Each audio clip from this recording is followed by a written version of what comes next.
Hi. ഒരുപാട് പേർക്ക് നന്ദിയുണ്ട്.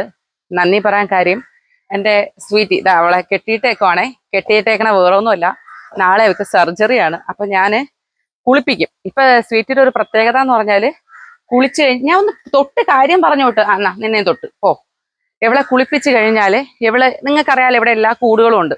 ഇവൾക്കാണെങ്കിൽ ഇട്ടിപ്പോ ഫുഡ് കഴിക്കാൻ പാടില്ല. അപ്പൊ ഇവള് എല്ലാ കൂട്ടിലും ഫുഡിന് വേണ്ടി കയറി ചെല്ലും. ആരും ഫുഡ് കൊടുക്കൂല. അവിടെ കിടന്ന് ഊരണ്ട് പെരണ്ട് ആകെ ദേഹം മുഴുവൻ അഴുക്കാവും. അപ്പൊ ഇപ്പൊ വെച്ചാല് 2 ദിവസം കൊണ്ട് അവൾക്ക് ഇഞ്ചക്ഷൻ ഉണ്ടോ ആന്റിബയോട്ടിക്. അവൾക്ക് ഇൻഫെക്ഷൻ ആയി. ഇപ്പൊ ആന്റിബയോട്ടിക് ചെയ്തുകൊണ്ടിരിക്കുവന്നേ. അപ്പോ അതായത് ഈ നമ്മുടെ ഈ ബോൺ ഇരിക്കുന്ന പോർഷൻ കഥ എന്താന്ന് ഞാൻ പറഞ്ഞുതരാം. അപ്പൊ അവൾക്ക് ഇപ്പോ ഇഞ്ചക്ഷൻ എടുക്കുന്നതുകൊണ്ട് എന്ന് ഹോസ്പിറ്റലിലും കൊണ്ടുപോകണം. അപ്പൊ അവള് വൃത്തിയായിട്ടിരിക്കണ്ടേ, ഇല്ലേല് ഡോക്ടർക്ക് തൊട്ട് നോക്കുന്നതല്ലേ. അപ്പൊ അതിനെ കരുതിയിട്ട് ഞാൻ കുളിപ്പിച്ചിപ്പതെ ലീഷിൽ എങ്ങനെ കെട്ടിയിടാറില്ല നമ്മളെ പിള്ളേരെ. ഇവിടെ ഈ ലീഷ് ആകെ യൂസ് ചെയ്യുന്നത് ഇവരെ ആശുപത്രി കൊണ്ടുപോകുന്ന സമയത്ത് മാത്രമാണ്. അപ്പൊ അത് ഞാൻ അവിടെ കെട്ടിയത് ഇവിടെ ഇരുത്തിയിരിക്കുകയെന്ന്. ഇല്ലെങ്കിൽ ദേഹം മുഴുവൻ ചെളിയാവും. നാളെ ഹോസ്പിറ്റലിൽ സർജറി വരെ അവൾ ഈ വൃത്തിയിലിരിക്കണം. ഓക്കെ. അപ്പോ എല്ലാ പേർക്കും നന്ദി പറയാൻ കാരണം സ്വീറ്റിയെ ഹോസ്പിറ്റലിൽ കൊണ്ടുപോകുന്ന റീലായിട്ട് ഞാൻ ഇട്ടപ്പോ ഒരുപാട് പേര് നമുക്ക് സ്വീറ്റ് ഇന്ന ആശുപത്രിയിൽ കൊണ്ടുപോകും, ഇവിടെ ട്രീറ്റ്മെന്റ് ഉണ്ട്, ഇന്ന ഡോക്ടറെ കാണിക്കുക എന്ന് പറഞ്ഞിട്ട് പ്രിഫറൻസ് കുറേ വന്നു. അപ്പൊ അതിന് ഭയങ്കര നന്ദിയുണ്ട്. കാര്യം മനുഷ്യ മൃഗം അങ്ങനെയുള്ളതിലല്ല, എല്ലാവരും മനസാക്ഷിയുള്ള ഒരുപാട് പേര് നമുക്കിടയിൽ ഇപ്പോഴും ജീവിക്കുന്നുണ്ടല്ലോ. അതാണ് ഏറ്റവും വലിയ സന്തോഷം. അപ്പോ എവളെയും കൊണ്ട് ഹോസ്പിറ്റലിൽ പോകുന്ന ഒരുപാട് വീഡിയോ എടുത്തിട്ടുണ്ട്. സത്യമായിട്ട് ഞാൻ ഒന്നും ഇട്ടിട്ടില്ല, കുറച്ച് മാത്രമേ ഇട്ടിട്ടുണ്ടായിരുന്നുള്ളൂ. അതിലാണ് നിങ്ങൾ എല്ലാ പേരും ഇത്രയും അഭിപ്രായങ്ങൾ പറഞ്ഞത്. ഭയങ്കര സന്തോഷം. പക്ഷേ നിർഭാഗ്യവശാൽ ഈ ആൾക്കാർ പറയുന്ന അല്ലെങ്കിൽ നിങ്ങൾ തരുന്ന കൺസേൺ ഉള്ള ആശുപത്രികളിലൊന്നും ഇവളെ കൊണ്ടുപോയിട്ട് കാര്യമില്ല. ഇവൾക്ക് ചെയ്യാൻ കിട്ടുന്ന അല്ലെങ്കിൽ ഇവളെ ചെയ്യാൻ പറ്റുന്ന ഏറ്റവും നല്ല ട്രീറ്റ്മെന്റ് ഇപ്പൊ ഇവിടെ കിട്ടുന്നുണ്ട്, ചെയ്യുന്നുമുണ്ട്. പരിപൂർണമായിട്ടും വെന്റിലേറ്റർ സൗകര്യത്തോടു കൂടി ട്രീറ്റ്മെന്റ് ചെയ്യാൻ പറ്റുന്ന ഹോസ്പിറ്റലിന് മാത്രമേ ഇവളെ ട്രീറ്റ് ചെയ്യാൻ പറ്റുള്ളൂ. അതിപ്പോ നമ്മുടെ അറിവിൽ ട്രിവാൻഡ്രത്ത് സൂപ്പർ സ്പെഷ്യാലിറ്റി ഹോസ്പിറ്റലിൽ മാത്രമേ ഉള്ളൂ. കാര്യം ഹാർട്ട് ടച്ച് ചെയ്യുവാണ്, ഹാർട്ട് ഓപ്പൺ ചെയ്യുവാണ്. അപ്പൊ വെന്റിലേറ്റർ സൗകര്യം തന്നെ വേണം. ഇവളുടെ പ്രശ്നം എന്താണെന്ന് വെച്ചാൽ ഇവളൊരു എല്ല് വിഴുങ്ങി. ഇപ്പൊ എല്ലെന്ന് പറഞ്ഞാൽ ഇത്രയുള്ള കുഞ്ഞു എല്ലൊന്നും അല്ല. കുഞ്ഞെല്ലാണെങ്കിൽ നമ്മുടെ ശരീരത്തിലൂടെ ആമാശയത്തിലെത്തും. പട്ടിയെ കുറിച്ച് പറയണത്, എല്ല് വിഴുങ്ങിയത് പറയണത്. ഓ നാളെ ഓപ്പറേഷൻ കൊണ്ടുപോവേലേ? ഓ കത്തൊന്നും പോവൂലേ? ചാവാതിരിക്കാനാണ് ഓപ്പറേഷൻ ചെയ്യണ. അയ്യോ സങ്കടം വന്ന്. ഇതിനെ ഓപ്പറേഷൻ ചെയ്താലേ പറ്റുള്ളൂ അമ്മ. ഓപ്പറേഷൻ ചെയ്യാതെ ഒന്നും ചെയ്യാൻ പറ്റൂല.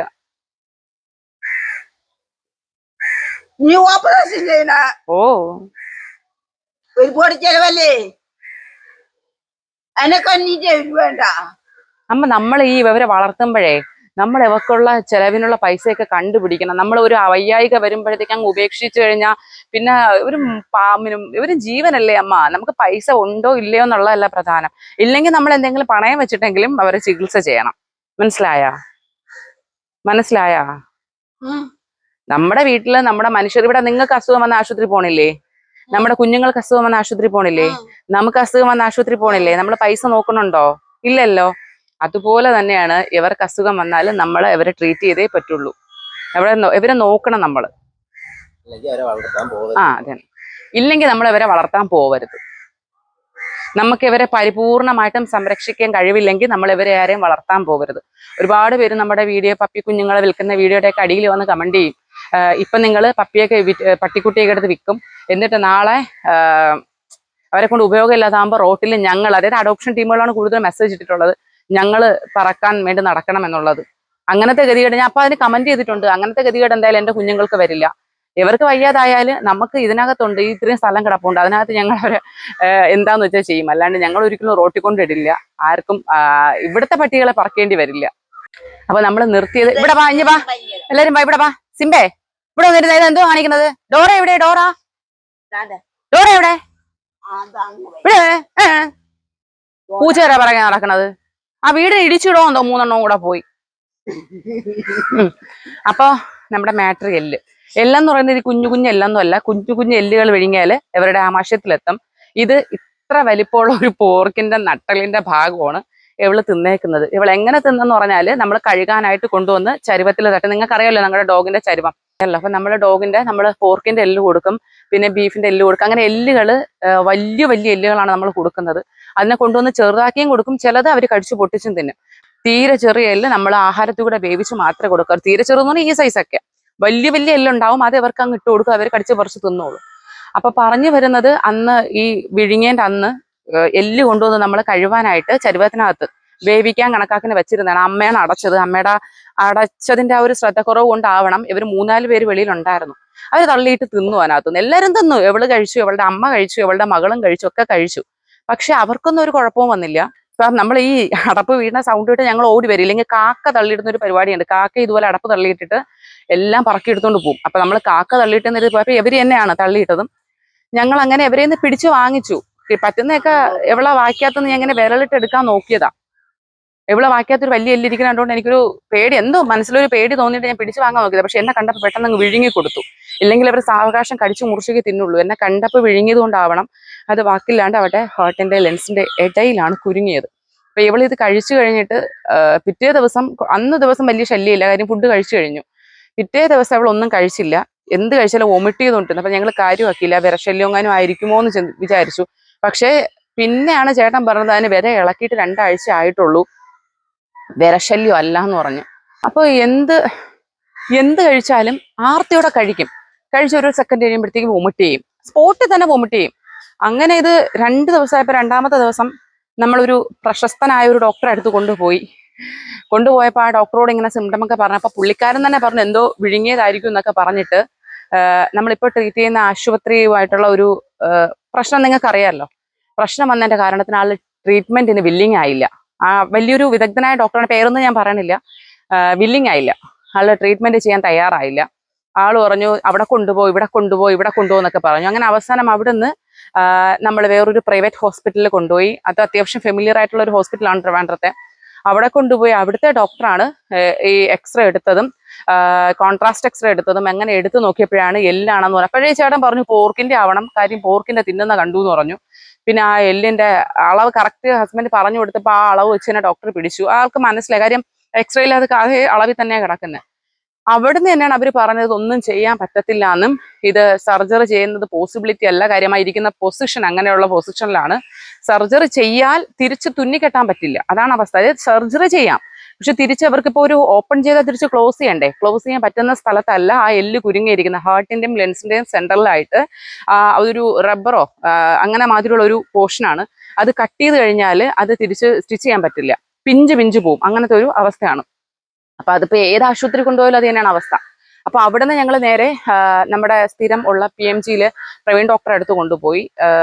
ഇത്രയും ആൾക്കാരുടെ പേര് പറഞ്ഞിട്ട് ഡോക്ടറെ പേര് മാത്രം പറഞ്ഞെന്തെന്ന് തോന്നും. ഡോക്ടർ എന്ന് പറയാൻ നമ്മളോട് അത്രയും നല്ല, നമ്മുടെ കുഞ്ഞുങ്ങളെ സ്വന്തം കുഞ്ഞുങ്ങളെ മാതിരി നോക്കുന്ന ഒരു ഡോക്ടറാണ് പ്രവീൺ സാർ. സാറിന് ഇവിടുത്തെ ഓരോ ഡോഗ്സിനെ കുറിച്ചും അറിയാം. അപ്പൊ അതുകൊണ്ടാണ് സാറിന്റെ പേര് പറഞ്ഞത്. അപ്പൊ സാറിനോട് ചെന്ന് നമ്മൾ സ്വീറ്റിയാണെന്ന് പറഞ്ഞ കാര്യം, സ്വീറ്റിയുടെ പ്രസവം നിർത്തിയത് സാറാണ്. 3-ാമത്തെ വയസ്സിൽ സ്വീറ്റിക്ക് പ്രസവം നിർത്തേണ്ടി വന്നു. അവൾക്ക് സിസേറിയൻ ചെയ്തപ്പോൾ യൂട്രസ് ഡാമേജ് ആയി. അങ്ങനെ യൂട്രസ് റിമൂവ് ചെയ്തു. സോ അപ്പൊ അവൾക്ക് ഇനി പ്രസവിക്കാൻ പറ്റില്ല 3-ാമത്തെ വയസ്സ് തൊട്ട്. അതാണ് ഇവള്. അപ്പൊ അതുകൊണ്ട് ഇവളുടെ പേര് പറയുമ്പോൾ തന്നെ ഡോക്ടർ നന്നായിട്ട് നമ്മളെ കാണുമ്പോഴേ അറിയാം. പേര് പറഞ്ഞപ്പോൾ തന്നെ ഡോക്ടർ അയ്യോ സ്വീറ്റി ആണോ എന്ന് ചോദിച്ചിട്ടു. പിന്നെ സാർ ആ എക്സ്റേ നോക്കിയിട്ട് സാറും സെയിം കാര്യങ്ങൾ തന്നെയാണ് പറഞ്ഞത്. എൻഡോസ്കോപ്പി കൂടെ റിമൂവ് ചെയ്യാൻ ചിലപ്പോ പറ്റുമായിരിക്കാം, പക്ഷെ അതിന്റെ സൈസ് കൊണ്ട് പോസിബിലിറ്റി കുറവാണ്. പിന്നെ ഉള്ളതിന് ഓപ്പൺ സർജറി തന്നെയാണ്. ഓപ്പൺ സർജറി ചെയ്യുന്നത് കോംപ്ലിക്കേഷനുമാണ്, കാര്യം റിക്കവർ ആവാൻ സാധ്യത കുറവാണ്. അപ്പം ഇത് തന്നെ നമ്മൾ അന്വേഷിച്ച എല്ലാ ഹോസ്പിറ്റൽസും പറഞ്ഞു. അറ്റ് ലാസ്റ്റ് നമ്മുടെ പ്രവീൺ ഡോക്ടർ തന്നെ പറഞ്ഞൊരു ഓപ്ഷനാണ് സൂപ്പർ സ്പെഷ്യാലിറ്റി ഹോസ്പിറ്റലിൽ, മൾട്ടി സ്പെഷ്യാലിറ്റി ഹോസ്പിറ്റലിലെ വെന്റിലേറ്റർ സൗകര്യത്തോടു കൂടി നമുക്ക് കാട്ടിയ ഇത് ഓപ്പൺ ചെയ്തെടുക്കാൻ സാധിക്കാൻ പോസിബിലിറ്റി ഉണ്ട്. അപ്പൊ അവിടെ തന്നെ ഒന്ന് പോയി നോക്കുമെന്ന് പറഞ്ഞിട്ട് സാർ റെഫർ ചെയ്തിട്ടാണ് ഞങ്ങൾ തിരിച്ച് വീണ്ടും നമ്മളെ വീടിനടുത്തുള്ള ഈ ഹോസ്പിറ്റലിൽ വരുന്നത്. അപ്പോൾ വന്ന സമയത്ത് തന്നെ അവിടെ ഉണ്ടായിരുന്ന ഡോക്ടർ നല്ല സപ്പോർട്ടീവ് ആയിരുന്നു. ആളോട് കഥകൾ പറഞ്ഞപ്പോൾ ആള് എക്സ്റേ എടുത്തു, അവിടുത്തെ എക്സ്റേ എടുത്ത് നോക്കി. സാറ് നല്ല സപ്പോർട്ടീവ് ആയിരുന്നു. എന്നിട്ട് എന്നോട് അതായത് ഈ ഇത്രയും 3 ഹോസ്പിറ്റലിൽ നിന്നും കിട്ടിയ അതേ കാര്യം തന്നെ സാറ് പറഞ്ഞു. റിസ്ക് ഉണ്ട്, സർജറി ചെയ്യാൻ പോസിബിലിറ്റി വളരെ കുറവാണ്, ചെയ്താലും ഓപ്പൺ ചെയ്യാൻ ക്ലോസ് ചെയ്യാൻ പറ്റില്ല എന്ന് പറഞ്ഞു. അങ്ങനെ ലാസ്റ്റ് ഇപ്പോൾ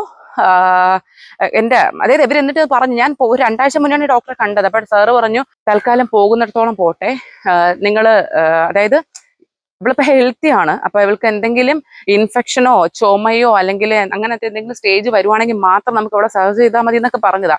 പക്ഷെ ഇപ്പൊ ഞാൻ നോക്കിയപ്പോ ഇന്നലെ തൊട്ട് 2 സൈഡിൽ കൂടെ അവൾക്ക് ഒരു റെഡിഷ് കളറിൽ ഫ്ലൂയിഡ് വരുന്നു. പിന്നെ അവള് തളർന്നു പോയി. ഇപ്പൊ അവൾക്ക് 4 കാലിൽ നിൽക്കാനൊന്നും പറ്റില്ല. കാര്യം കൂരവും പാലും മുട്ടയും മാത്രമേ അവള് കഴിക്കുന്നുള്ളൂ. ഒരു പരിധി എത്രയെന്ന് പറഞ്ഞിട്ട് അവളാണെങ്കിൽ നല്ല ഹെവി ഫുഡ് കഴിച്ചുകൊണ്ടിരിക്കുന്ന ഒരു ഡോഗാണ്. അപ്പൊ അവൾക്ക് പെട്ടെന്ന് ഇങ്ങനെ ഇതൊന്നും അഡ്ജസ്റ്റ് ചെയ്യാൻ പറ്റില്ല. അവൾ എല്ലാ കൂട്ടിലും പോയി ഫുഡ് ചോദിക്കും, അവരെ നിന്ന് എടുത്ത് കഴിക്കും, നേരെ പോയി വൊമിറ്റ് ചെയ്യും, പിന്നെ ഈവൻ നമ്മൾ കണ്ടാൽ വിരട്ടി ഓട്ടിക്കും. അപ്പൊ ഇതൊക്കെ അവളെ ഭയങ്കരമായിട്ട് വിഷമം ഉണ്ടാക്കുന്നത്. ഇത് കാണുന്ന നമുക്ക് സഹിക്കാൻ പറ്റുന്നില്ല. അങ്ങനെയാണ് അവളെ ഞാൻ ഇന്നലെ വീണ്ടും ഡോക്ടറെ അടുത്ത് കൊണ്ടുപോയതും. ഞാൻ കാണിച്ച ജയകൃഷ്ണൻ ഡോക്ടർ അവിടെ ഉണ്ടായിരുന്നില്ല. സാറിന് പകരം അവിടുത്തെ ഒരു സർജൻ ഉണ്ട്, അജിത് സാറ്, നല്ല സർജറി സ്പെഷ്യലിസ്റ്റ് എന്ന് പ്രവീൺ സാർ ഓൾറെഡി പറഞ്ഞു കഴിഞ്ഞു. അപ്പോൾ ആ ഡോക്ടറെയാണ് കാണിച്ചപ്പോൾ സാർ ഇങ്ങനെ കാര്യങ്ങളൊക്കെ പറഞ്ഞു, കോംപ്ലിക്കേഷൻ ആണെന്നൊക്കെ പറഞ്ഞു. എക്കോ എടുത്തു, പിന്നെ റിപ്പീറ്റ് എക്സ്റേ എടുത്തു. എല്ലാം എടുത്ത് കഴിഞ്ഞിട്ട് നമുക്ക് തൽക്കാലം എന്ത് ചെയ്യാൻ പറ്റും നോക്കി. ഇൻഫെക്ഷൻ ആയല്ലോ, ഇൻഫെക്ഷൻ CBC നോക്കിയപ്പോൾ ഇൻഫെക്ഷൻ ആയിട്ടുണ്ട്. അങ്ങനെ ആന്റിബയോട്ടിക് സ്റ്റാർട്ട് ചെയ്തിട്ട് ഡോക്ടർ ഇന്ന് ബ്ലഡ് ടെസ്റ്റ് ചെയ്യാൻ, ഇന്ന് രാവിലെ നമ്മൾ ഇൻജെക്ഷൻ എടുക്കാൻ പോയപ്പോൾ പറഞ്ഞു നമുക്ക് നാളെ, അതായത് 24 മണിക്കൂർ വരെ ഫുഡും വെള്ളവും ഒന്നും കൊടുക്കാണ്ട് അവളെ കീപ്പ് ചെയ്തതിന് ശേഷം ലാപ്രോസ്കോപ്പി വഴി നമുക്കത് റിമൂവ് ചെയ്യാൻ നോക്കാം. റിമൂവ് ചെയ്ത് ഒന്നുകിൽ വലിച്ച് മേലോട്ട് എടുക്കാൻ നോക്കാം, പറ്റിയില്ലെങ്കിൽ തള്ളി താഴോട്ടിടാൻ നോക്കാം. എന്നിട്ട് ആ വയറ് ഓപ്പറേറ്റ് ചെയ്ത്, ചെറുകുടലിലാണ് അത് പോകാൻ സാധ്യത, അത് അവിടെ കിടന്ന് ഇൻഫെക്ഷൻ ആവും. അപ്പോൾ അത് ഓപ്പറേറ്റ് ചെയ്ത് എടുക്കാം എന്നാണ് പറഞ്ഞേക്കുന്നത്. റിസ്ക് ആണ്, ജീവന ഭീഷണിയുണ്ട്, എല്ലാം നമുക്കറിയാം. വേറെ നിവൃത്തിയില്ല, നമുക്കത് ചെയ്തേ പറ്റുള്ളൂ. കാര്യം അവള് വെള്ളം ഇറങ്ങാതെ അല്ലെങ്കിൽ ആഹാരം കഴിക്കാതെ, വിശപ്പിന്റെ വേദനയാണ് ലോകത്തെ ഏറ്റവും വലിയ വേദന എന്നാണ് എൻ്റെ അറിവ്. ആ വേദനയും സഹിച്ച് അവള് എത്ര നാൾ ജീവിക്കും? അപ്പം അതിനെക്കാട്ടി നല്ലത് ഞാൻ നോക്കിയപ്പോ എന്തെങ്കിലും പറ്റിപ്പോയാൽ പോലും ഞങ്ങൾക്ക് വേദനയില്ല. കാര്യം അവൾ ആഹാരം കഴിച്ചിട്ട് പോകുന്നതാണ് ഞങ്ങൾക്ക് സന്തോഷം. ഇങ്ങനെ അങ്ങ് ഇഞ്ചിഞ്ചായിട്ട് പോകുന്നതിനോട് നമുക്ക് താല്പര്യമില്ല.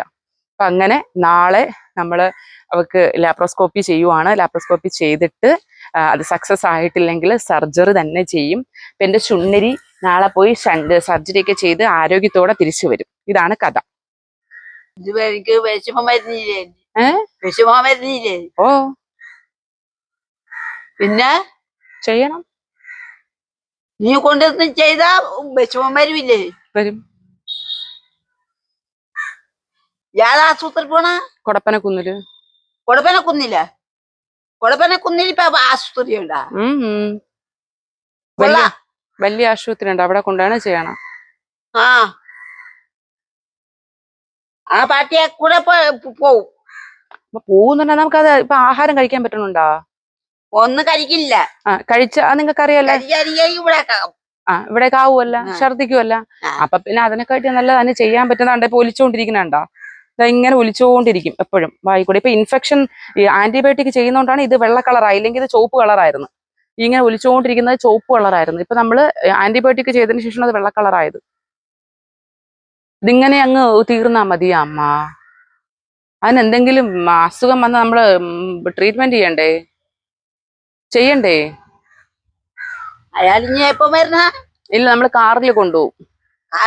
നാളെ കാറിലാണ് കൊണ്ടുപോകണം. നാളെ ആ മാമന് വരാൻ പറ്റൂല എന്ന് പറഞ്ഞു. ഇത് ഇന്നലെ എക്കോ എടുക്കാൻ വേണ്ടിയിട്ട് ഷേവ് ചെയ്തതാണ് കേട്ടാ. അങ്ങറ്റം വരെ ഷേവ് ചെയ്ത് എക്കോ എടുക്കാനായിട്ട്. വേണ്ട, കാണിച്ചോളൂ, ഷീറ്റ് ഷേവ് ചെയ്ത് കാണിച്ചോളൂ. വേണ്ട. അയ്യോ, ഇതിനെ കൊണ്ടുപോകണ എനിക്ക് ഇതിനെ കൊണ്ടുപോണ്ടേ? ഇതിന് മാത്രമായിട്ടാ സുഖരാ. ഓ കൊള്ളാം. ഇതാണ് നമ്മള് പയ്യെ തിന്നാലും പനയും തിന്നാ. എല്ലായിടത്തും പതുക്കെ തിന്നൂടെ? അത് എന്റെ കൂടെ ചോദിക്കാതെ അതിന്റെ കൂടെ ചോദിച്ചാണ്. അതിന്റെ കൂടെ ചോദിച്ചാൽ അതിനറിയാമോ? പിന്നെ എന്തിനാണ് എന്റെ കൂടെ ചോദിക്കണ? അതെനിക്ക് ഇഷ്ടപ്പെട്ടു. അതിന്റെ കൂടെ ചോദിച്ചാൽ അതിനറിയാം. അവിടെ ചെന്ന് തോന്നുന്നു. ഞാൻ അതിന്റെ പിറകെ നടക്കാതെ. ഈ ഡോറയും ചാറി എവിടെയൊക്കെ എവിടെ പോയാ? എവിടെ പോയത്? പൂച്ചേര പിറകെ നടക്കണത്. ഇവിടെ വന്നിരുന്നാണ് അങ്ങോട്ട് കയറി ഇരുന്നാണ്. ഇവിടെ വാടി, ഇവിടെ കയറി ഇരുന്നാണ് അവിടെ ഇരുന്നാണ്. ഉറക്കോ നോക്കട്ട്. ഇരിക്കവിടാ, ഇരിക്കാൻ ഒരു അനുസരണയില്ല. വന്ന് ഒരു പൂച്ചയുണ്ട് കേട്ടാ.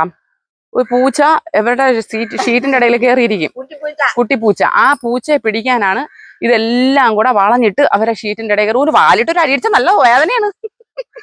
ഈ വാലിട്ടൊരു അടിയടിച്ച ഭയങ്കര വേദനയാണ്. ആനേരവല് ഇത് പൂച്ചയെ പിടിക്കാനാണ്. സിംബ ഇവിടെ വന്നാണ് സിംബ. സിംബയാണ് ഭയങ്കര വാളി, മിണ്ടായിരിക്കണം, പട്ടിയിൽ അങ്ങോട്ട് വിളിച്ചോണ്ട് പോണത്. ഇങ്ങോട്ട് കയറിയിട്ടാണ് ഉണയ്ക്കണം. അനുസരണ എന്ന് പറഞ്ഞ സാധനം ഇല്ല ഒറ്റ എണ്ണത്തിന്. ഇനിയുണ്ട്, ബാക്കിയെല്ലാം കൂട്ടിനകത്താണ്. ഇത് ഒരുവിധം മാനേജ് ചെയ്യാൻ പറ്റുന്നതന്നെയാണ് ഈ വെളി നിർത്തിയേക്കണം. ബാക്കി ഒന്നിനെ മാനേജ് ചെയ്യാൻ പറ്റൂല. അപ്പോ പിന്നെ നമ്മുടെ ഒരുപാട് പേര് കമന്റ് ചെയ്തു മുത്തപ്പന് നേർച്ചയിട് ശരിയാവും എന്നുള്ളത്. അപ്പോ ഞാൻ നേർച്ച ഇട്ടിട്ടുണ്ട്. 1 രൂപയെങ്കിൽ 1 രൂപ എന്ന് പറഞ്ഞ് എന്നെ ആൾക്കാർ പറയുന്നുണ്ട്. അങ്ങനെ ഒന്നല്ല, നമുക്ക് ചെയ്യാൻ പറ്റുന്നത് ചെയ്യാം. ചേട്ടനെങ്കിലും പോവും. നമ്മള് മനസ്സിൽ കണ്ടിട്ടുണ്ട്, ഭഗവാനെ ഒരു ആപത്തും വരുത്താതെ അത് തിരിച്ചു തരണേ. അവൾക്ക് ബുദ്ധിമുട്ടുണ്ട്, അതാണ് അവളിങ്ങനെ ബ്രീത്തൊക്കെ ചെയ്യുന്നത്. പ്രശ്നമാണ്, നമുക്കത് അറിയാം. പക്ഷെ എന്നിട്ട് എന്തിയായിരിക്കാം, നമ്മളിപ്പോ ഇവനൊരു മനുഷ്യനാണെങ്കിലും കോംപ്ലിക്കേഷൻ ഉണ്ട്. എന്തിനധികം എന്റെ നന്ദപ്പൻ തന്നെ നമ്മൾ അധികം ദൂരോട്ടൊന്നും പോണ്ട. അപ്പം അവന്റെ ആക്റ്റീവായിട്ട് പോണില്ല. നമ്മൾ അന്ന് ചെയ്യണോ ഡോക്ടർ ചോദിച്ചപ്പോൾ ഈ വേണ്ട ചെയ്യണ്ട എന്ന് പറഞ്ഞിട്ടുണ്ടെങ്കിൽ അവൻ ഇത്തിരി ആക്റ്റീവായിട്ട് ഇരിക്കത്തില്ലായിരുന്നു. സോ അപ്പൊ അത് തന്നെയാണ് എക്സാമ്പിൾ. കോംപ്ലിക്കേഷൻസ് ഒക്കെ നമ്മൾ അറിയും, നമുക്ക് ചെയ്യാൻ പറ്റും, നമ്മൾ ചെയ്യുക. സർജറി ചെയ്താലേ പറ്റുള്ളൂ. അവർക്ക് ആഹാരം കഴിക്കണമെങ്കിൽ അതെടുത്ത് മാറ്റണ്ടേ. ഇനി ഈവൻ അത് അവിടെ നമ്മൾ കഴിക്കേണ്ട, വെള്ളം മാത്രം കൊടുത്തോണ്ടിരുന്ന പറഞ്ഞാൽ ഇത് ഇങ്ങനെ ഇൻഫെക്ഷൻ ആയിക്കൊണ്ടിരിക്കും. അപ്പം നമുക്കേന്നെ അറിയാലോ, നമ്മുടെ ശരീരത്തിനകത്ത് എന്തെങ്കിലും ഒരു രോമം പോയാൽ പോലും നമ്മുടെ വയറ് ഇളകി നമ്മൾ ഉപ്പാട് വരും. അതുപോലെ തന്നെയാണ്. അപ്പൊ ഇത്രയും വലിയൊരു എല്ല് അവളുടെ ശരീരത്തിനകത്ത് ഇരിക്കുമ്പോൾ ഒരു അവസ്ഥയെന്ന് ആലോചിച്ച് നോക്കിയേ. അഴിച്ചിടാം. കെട്ടിയിട്ട് ശീലയില്ല, അതുകൊണ്ട് അവൾക്ക് കെട്ടിയിട്ടപ്പോൾ ഒരു ബുദ്ധിമുട്ടാന്ന് തോന്നും. പക്ഷെ അവള് വെളിയിൽ ഇറങ്ങി, ചെളിയില്ല, മഴയല്ലേ, വെയിലാണെങ്കിലും കുഴപ്പമില്ല, തറ ഉണക്കമുണ്ട്, ഇത് മഴയത്ത് ഇറങ്ങിക്കളയാം. അതുകൊണ്ടാണ് ഞാൻ കെട്ടിയിട്ടേക്കണം.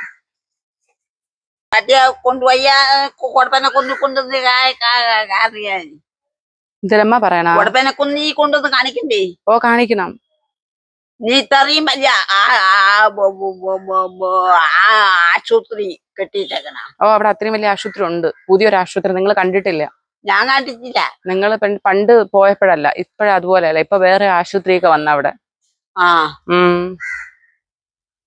അവിടെ ഡോക്ടർമാരുണ്ട്. കുറച്ച് ഡോക്ടർമാരുണ്ട്. അപ്പോ എല്ലാവർക്കും കാര്യം മനസ്സിലായിരുന്നു. എന്റെ സ്വീറ്റിക്ക് വേണ്ടി പ്രാർത്ഥിച്ചവർക്കും പ്രാർത്ഥിക്കുന്നവർക്കും പിന്നെ അവൾക്ക് വേണ്ടിയിട്ട് ഓരോരോ പ്രിഫറൻസ് തരുന്നവർക്കും ഒക്കെ വളരെയധികം നന്ദി. നിങ്ങളുടെ സ്നേഹം ഞങ്ങൾക്ക് മനസ്സിലായതുകൊണ്ട് ഇതുപോലെ കടിച്ച് പറിച്ച് തിന്നണതാണ് ഇതുപോലെ ആയി പോണത്. കണ്ട വിടോ, മിക്കടി ലക്കടി കളഞ്ഞിട്ട് പോ. ഇതുപോലെ അവര് കടിച്ച് പറിച്ച് തിന്നും. ഇങ്ങനെ കടിച്ച്, ഇപ്പൊ ഇവള് തിന്നതുപോലെ കടിച്ച് പറിച്ചാണ് തിന്നണം. അത് അവൾക്കൊരു അബദ്ധം പറ്റിയതാണ്, അവൾ അങ്ങനെ ആയിപ്പോയ. പറഞ്ഞിട്ട് കാര്യമില്ല. ഇതുപോലെ കടിച്ച് പറിച്ച് ഇതുപോലെ തിന്നതാണ് ഒരുത്തി അനുഭവിച്ചത്. അതാ പറഞ്ഞേണ്ട നോക്കിയാണ് ചെളിയിലിരുന്ന്. ബാഞ്ഞോട്ട് ബാഞ്ഞോട്ട് കേറ് മുകളിലോട്ട്. ചെളിയിലിരുന്ന് കണ്ട അയ്യ് അഴുക്കായി മൂലം പൂരടൊക്കെ. അയ്യ് ശരി എന്നാ, അപ്പം കാണാം. ടാറ്റ.